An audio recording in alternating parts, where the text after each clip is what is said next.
So, you can see we're just relaxed here this morning, just kind of laid back. Somehow are in their comfy chairs. I look at Jim's chair over there. That's pretty. Is that a Costco chair, Jim? You have no idea. I was at a family gathering for my mother-in-law's 80th birthday yesterday, and somebody was there with brand new Costco chairs, and they look like couches almost, So. I don't see any of those here, but I really don't have that many announcements. I hope everybody's been watching the chosen episodes prior to the Sunday mornings here as Jim continues on with the summer series on the chosen. We will have another event sometime in August. It isn't firmly planned yet, but we're trying to have at least one thing each month for just to hang out and be family together. All right, so. We will be having the barbecue right after the service. You won't see me for a bit because I'm going to be out there, and I think James and I are going to be out there flipping burgers and cooking dogs. And so don't run away after the service, all right? It is good to see you all. Wonderful to see you. And just thanks for being flexible. As Pastor Dave said, we kind of get the best of both worlds. So we get to worship in comfort in an air-conditioned environment, but then still enjoy being in the outdoors for our lunch.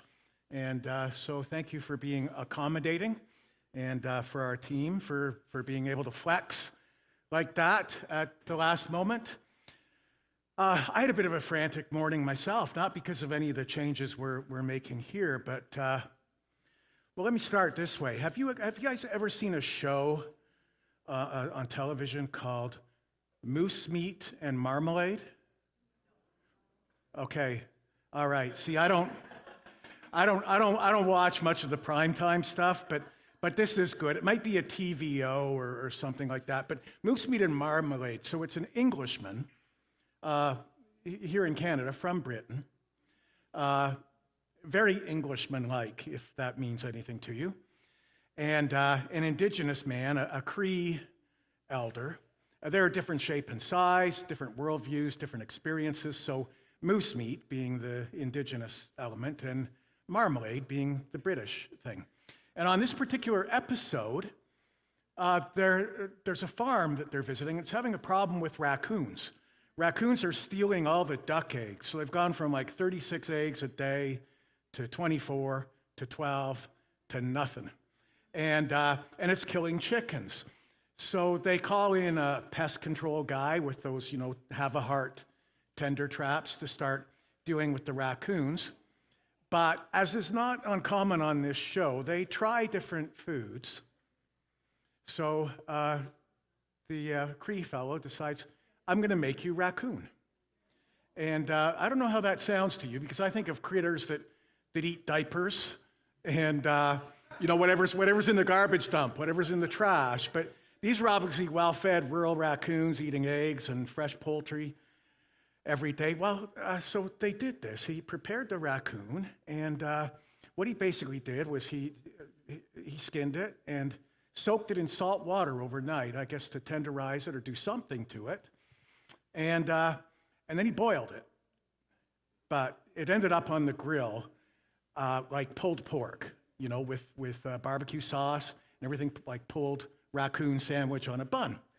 But the Englishman tried a piece. He didn't want to, but when it was finished boiling, he pulled a little chunk off and bit into it. He said, "This is actually good." You're going to think I'm going to say, "Tastes like chicken," right? But no. He said it tasted like turkey. So who knew? But the reason I connected with this so well, I think Claudia saw the preview, and she said, "Jim, we got to watch this, because I'm going through raccoon, Hell, at the moment with my chickens. And I've lost a fair number of birds. About a week ago, I caught my first raccoon. I thought, okay, that's good. I got him. The next day, 2 more dead chickens. Just, mostly wasted, mostly not consumed. So I said it again. I caught another one. Cheryl loaned us her night camera, her motion-activated weatherproof thing, and we set that up out there. And I think the next night we saw 4 of them crawling over the coop at once, and they are trying to exploit everything. They're hanging by one hand, yanking on chicken wire, trying to loosen what they can. I've caught 6 so far, and this morning I caught 1, but I know there's still 2 out there because I saw them. So, and when I catch it, I prefer to release it. I'm not going to say that's always what's happening or going to happen, but because I'm not happy. Like, this is not fun. It's, at least the chickens, it's over, and but for me, it's been torment.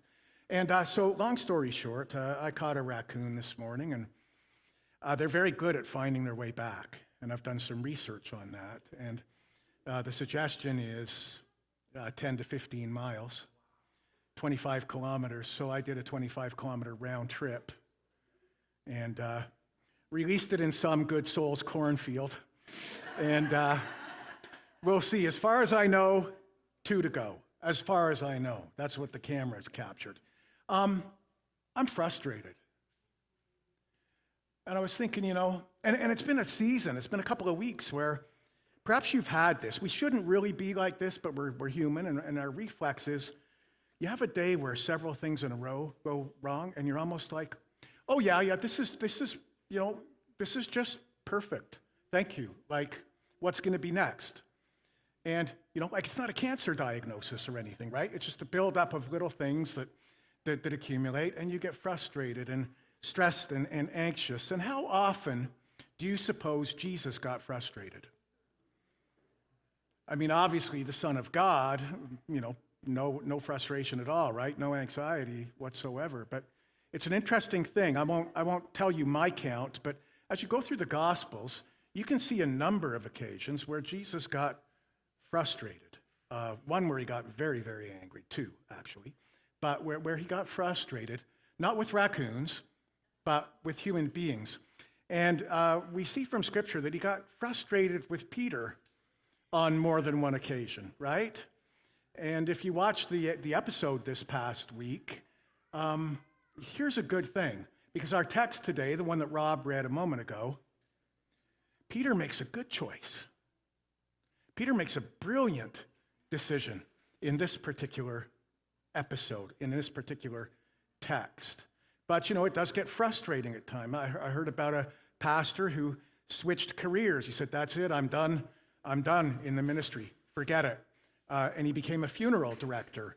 And somebody asked him, why did you become a funeral director? And he said, because now when I straighten people out, they stay straight, right? And, I get that. Sometimes it's a win-win, though. Drove past a little place once when I was rural in Kentucky and had a sign out front. It said, John Tucker, veterinarian / taxidermist. Either way, you get your pet back. So there's a bit of a win-win. But before I go any further on this, I'm going to give you the very first point. And maybe you need to hear this today.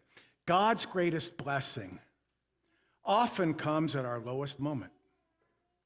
God's greatest blessing often comes at our lowest moments. In verse 5, Peter says, Master, we've worked hard all night.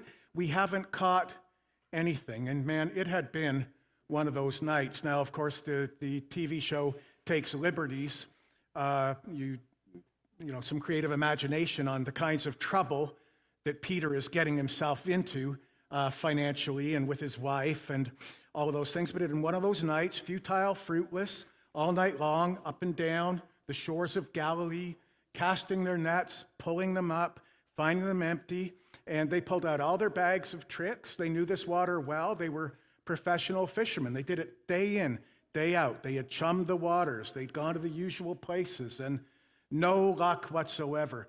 But this isn't a fishing trip like you or I would take. The stakes are very high for Peter. This is subsistence labor. This is day to day. You don't know where your next meal's coming from, where your next dollar's coming from, your next denarii, whatever you're using in this particular case. But it is a rough, tough, difficult life.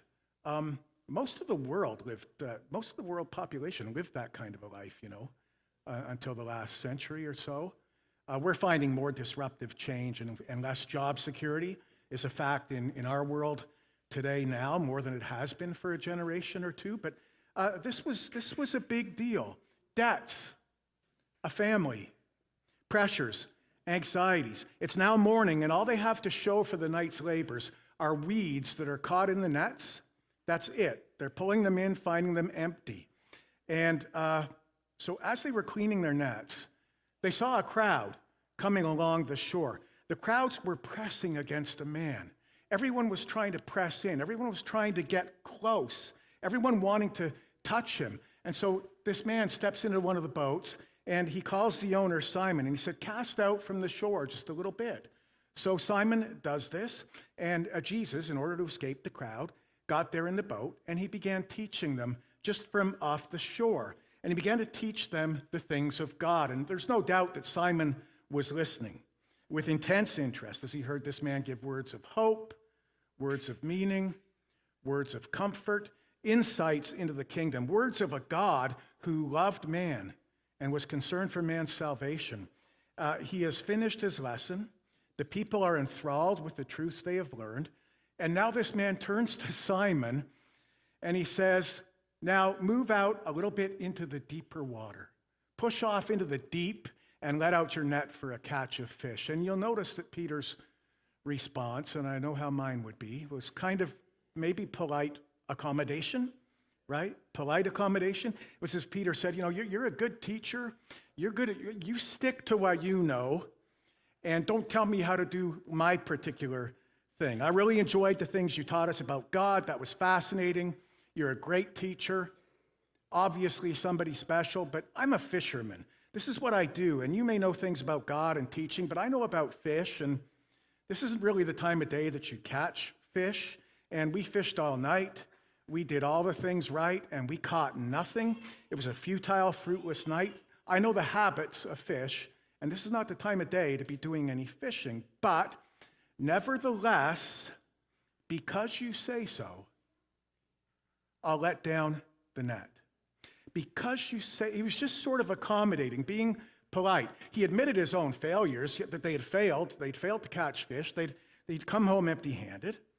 And maybe you've had one of those days where everything seemed to go wrong. And at the end of the day, you look back at it and you say, wow, did I even accomplish anything? I think I moved backwards today instead of forwards. And that was the kind of day. Nothing has come out of the day's efforts. So now this teacher, who's probably never caught a fish in his life, is instructing a world-class fisherman how to catch fish. And even though Peter mildly objected, he did obey the command. In the King James, it says, "Nevertheless, at thy word. Nevertheless, at thy word, I will let down the net." It was obedience of faith.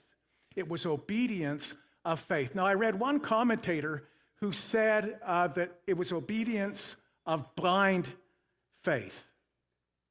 I'm not so sure about that, because when you read the Gospels, if you study them, you'll know that Peter has met Jesus before.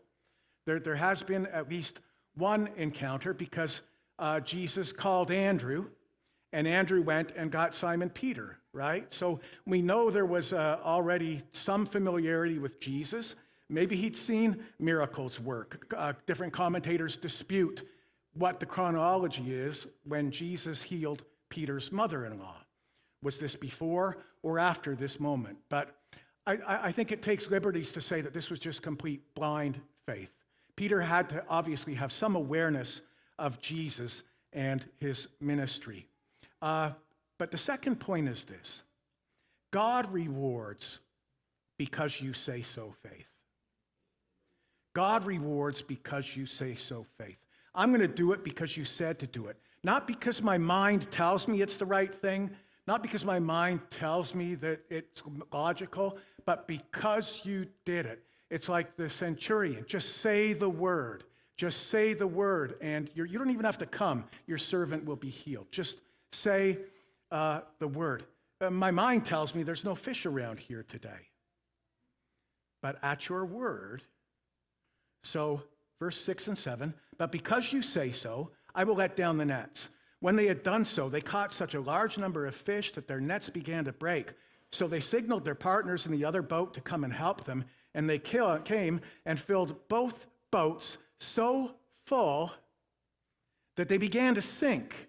All right? So that's where we are. It was obedience in faith. He looked at the command of Jesus as foolish in his own estimation, and yet to accommodate, he would do it. But the result of his obedience, and when they had done this, they immediately enclosed so great a number of fish that the nets began to break. Peter had never seen a catch like this in his lifetime, and he was excited. And of course, being a fisherman, this is a dream come true. Sounds like it's not a make-your-day kind of catch. It might be a make-your-month kind of a catch. And he is so excited with the success that he doesn't immediately realize what's going on here, what the significant part of it is. And he whistles and he calls for James and John, his partners, who are still on the shore with their boat. And they go out with their boat and they start hauling in fish. And now there's so much fish that the boats actually begin to sink. The nets are tearing. It's too much. And when I say God rewards because you say so faith, let's not miss the bigger point here, because this is not about Jesus, God is some genie in the bottle who's going to just jump out and give you your 3 wishes. Okay? There's more going on here than just that. In the Gospel of John, John points to 7 signs or 7 miracles, and he says, these miracles do what? They attest to the deity of Jesus. They attest to who Jesus claimed to be. They mark him out as the Messiah. Miracles are a sign. It's not just to indulge Peter or make his month financially. It's saying something about the nature of Jesus. And suddenly Peter caught on. This man is no ordinary teacher. And I believe at that moment, Peter got the first glimmer of light concerning the truth about Jesus. That glimmer of light that later burst forth in full revelation when in Caesarea Philippi, Jesus said, "Who do you say that I am?" And Peter said, "Thou art the Christ, the Son of the living God." This is a precursor to that moment. It's the first glimmer of that coming to Peter. This man is not just a man. There's something wonderful about him. There's something extraordinary about him. And the beginning of the revelation that Jesus was indeed the Messiah, that revelation to his own heart began when he saw the fruit, when he saw the result of obedience demonstrated by power in Jesus. Obedience to the command of Jesus. Peter's response was that he fell at Jesus' knees and said, "Go away from me, Lord, for I am a sinner. I am a sinful man." It's interesting that in coming to the recognition of who Jesus was and is, Peter also came to the recognition of what he is. Of what he is. You never truly see yourself until you see yourself in the light of Jesus and the recognition of who Jesus is. A man, when he has a true encounter with God, also has an encounter with himself. It's inevitable. We live in a false ideal of ourselves. You know, that the Bible speaks about those who deceive themselves. And, you know, we look in the mirror sometimes and we come away with a higher opinion than we really are. You know, I'm not really as bad as I appear.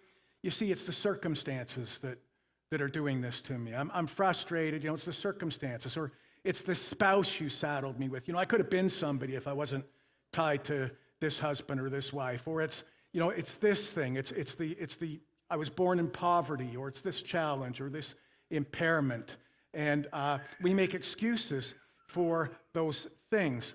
And so we have this kind of false view of ourselves. But when you see yourself in the light of God, it's revelatory. Things are different. We read in Isaiah that he said, "In the year that King Uzziah died, I saw the Lord high and lifted up, sitting upon the throne. His glory filled the temple." And I said, woe is me, for I am a man of unclean lips. I dwell amongst a people of unclean lips. He saw himself in the light of God. Here's Peter in the recognition of who Jesus is, falling on his knees, saying, God, depart from me, a sinner. So that's number 3. In seeing God, we begin to see ourselves. If you see a man that is proud, arrogant, and self-righteous, if you see somebody, a man or a woman who claims to be a self-made person and they don't need anybody else, you can put it down that this person has not yet met Jesus. They have not yet had a real encounter with the living God in truth. And there is more hope for the tax collector, the drunkard, and the prostitute to enter the kingdom of heaven than there is for that person. It's not until you see the truth about yourself that you will call out to God in his mercy and his grace. And our problem is that we're usually looking at each other in the light of the other person. So, compared to so-and-so, and I got to admit, when I step out of the shower and look at myself in the mirror with a 40-watt bulb, and if there's enough fog and steam on that thing, I say, looking good. But you don't want that mirror on you, at least I don't, in the full glaring light of day, right? I look pretty good in some circumstances, but in the light of Jesus, well, it's devastating. It's devastating. And when you look, when you see yourself in the light of Jesus Christ and you're seeing truth manifest, with Simon, there comes this acknowledgement, as we all must, this recognition, I am a sinful man. So Peter says, depart from me, a sinful man. But Jesus' answer to him was this, fear not, because from now on, you're going to catch men. You're going to catch people. As soon as Peter acknowledged his sin, Jesus was able to deal with it. He was able to help him. He was able to pardon him and to cleanse him. And not only that, to call him to a higher purpose and a higher vocation. No longer will you catch fish, Peter. From now on, you're going to catch men and women. I'm always amazed and blessed over the life of my ministry to see the people that God has chosen, to see the men and women that he has chosen to serve his church, the men I've seen who are called into pulpit ministries that become powerful evangelists, powerful preachers of the name of Jesus, who were, he would just say this, God doesn't always choose who I would have chosen. He doesn't always choose the elite, the fashionable, the best looking, the preacher in the skinny jeans and the hipster clothing. Not necessarily. They're quite often the losers, the brawlers, the low, the uneducated, drug addicts. And we see when we read the book of Acts that Peter here is now fulfilling the calling of God. He's fulfilling the calling of God. In the 2nd chapter of Acts, as Peter is preaching to the multitudes, some 3,000 people respond and are baptized that day. He casts out the net, 3,000 people coming to Christ. And then you get into the 4th chapter again, and you see Peter fulfilling it once more. He casts out the net, and it says now the number was over 5,000 men. Perhaps with women and children, it was a greater number than that. But the commission of Jesus is being fulfilled. You're no longer going to catch fish, Peter.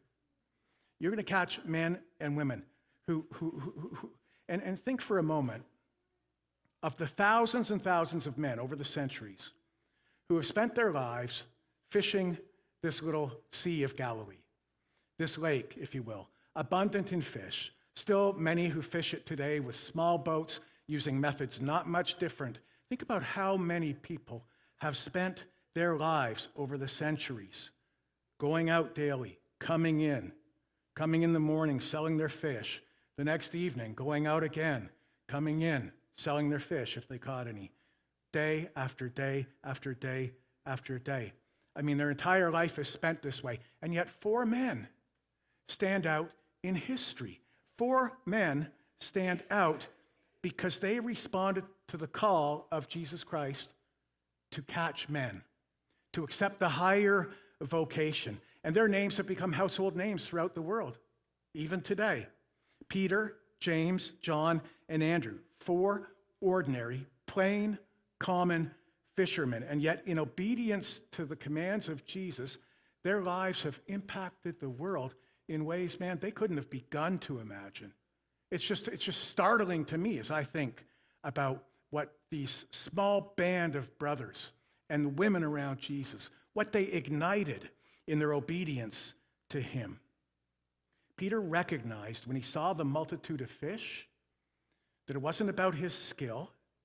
It wasn't his skill that brought the success. It was obedience to the command of the Lord. And so we too will come to understand that in our lives, that all our best efforts can often lead to empty nets. Isn't that true?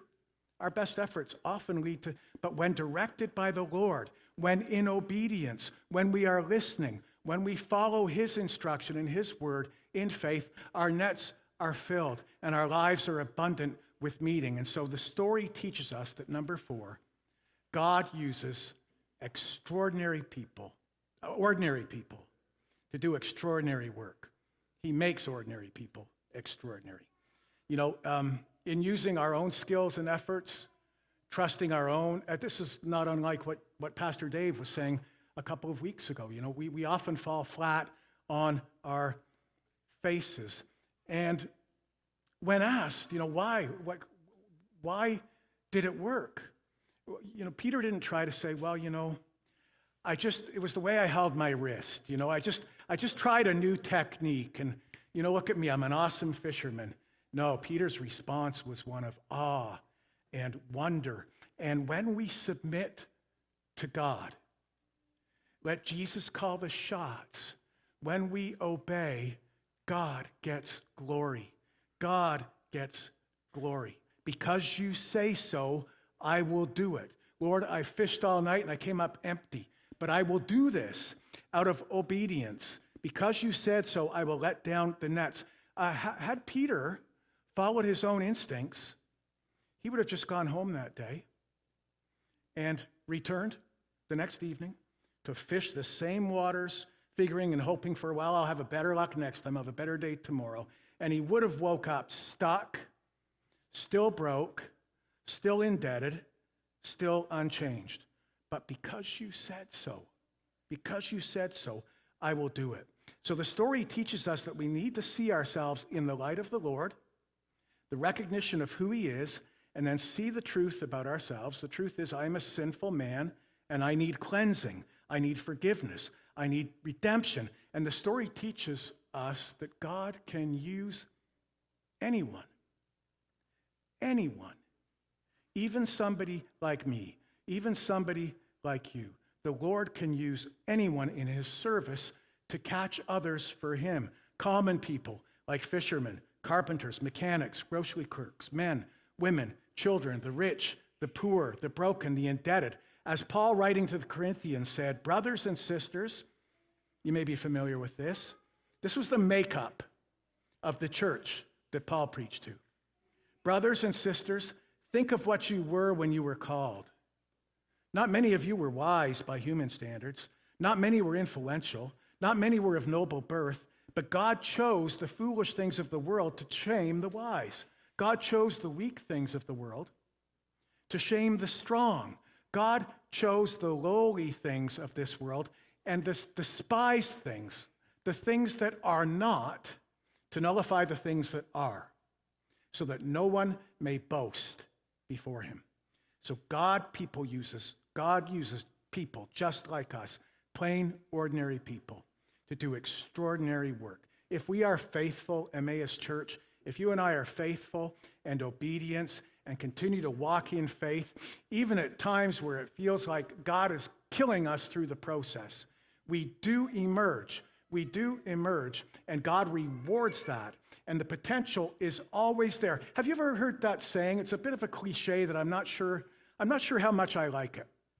You've ever heard people say, how does it go now? Yeah, so if you're a believer and you don't feel close to God, guess who moved? And they say, you did. But let me pose that another way. if you feel alone and distant from God, guess who moved? God moved, and you didn't follow. That's at least as legitimate a saying as the one we've heard and repeated. God moved, and you didn't follow. And that's why you feel a distance. The difference between failure and success. What's the Lord saying to you? I don't know what your circumstance is right now, but he might be saying to you, talk to your brother or talk to your mother one more time about Jesus. Cast the net. Yeah, but she's a hard person, or his heart is closed. I can't do it. I've been told not to talk about it anymore. Cast the net. Do it in faith. Do it with grace. Season your words, but cast the net. God, I'm trying to do your will, and I just seem to be hitting futility after futility, failure after failure. Continue to listen. Continue to obey. Follow him. What is the Lord directing you to do? What maybe have you not tried because it doesn't make sense to you? Where are your doubts about Jesus' identity coming from? Because certain things don't add up to you in your reason and in your logic. Sometimes, well, always, a step of faith is required. It's not blind faith. It's not faith without education, but faith. So, if the Lord is directing you to move out into the deep and cast your nets, let them down. Let them down. See what he might do. And then I love this last verse. Then Jesus said to Simon, "Don't be afraid. From now on you will fish for people." So they pulled their boats up on the shore, left everything, and followed him. Left everything and followed him. It doesn't even sound like they brought the catch in. Again, in the old King James language, it said, they forsook all. Forsaking all, they left their boats and nets, and they followed him. Really, when it comes down to it, church, that's the only good way to live. That's the only way to live that, well, it may not always make sense, but we trust God. Trust him with whatever you need to trust him with now. Jesus took common elements, bread and wine, everyday things. He said, I am the bread of life, which would have been startling because for all of history, most civilizations have relied on a single grain for their survival, be it yams or potatoes or root vegetables, be it rice, be it wheat. It'd be an astonishing thing to say to people in Jesus' time, I am the bread of life. Because no, bread itself was life. I mean, it took them,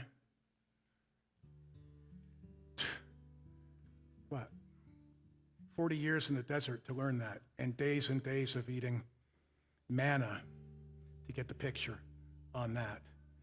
Didn't make sense to them. When you rely so heavily on one grain, one harvest, that there's something better there. Jesus said, I am the bread of life.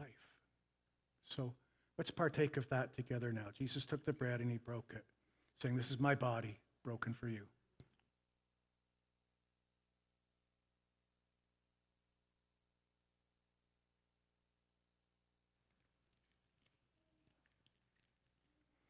Jesus also took the cup, saying, this is my blood of the new covenant, shed for you.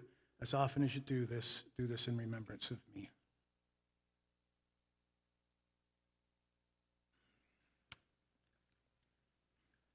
Father, thank you for redeeming us. Thank you for taking hopeless cases and filling them with hope. Father, fill our hearts with the humility to see ourselves as we are, to understand you and who you are, to obey you, to seek you with all our hearts, so that we might have real bread, abundant life, living water. Bless your church now. In Jesus' name we ask it. Amen. Amen. So thanks, everybody.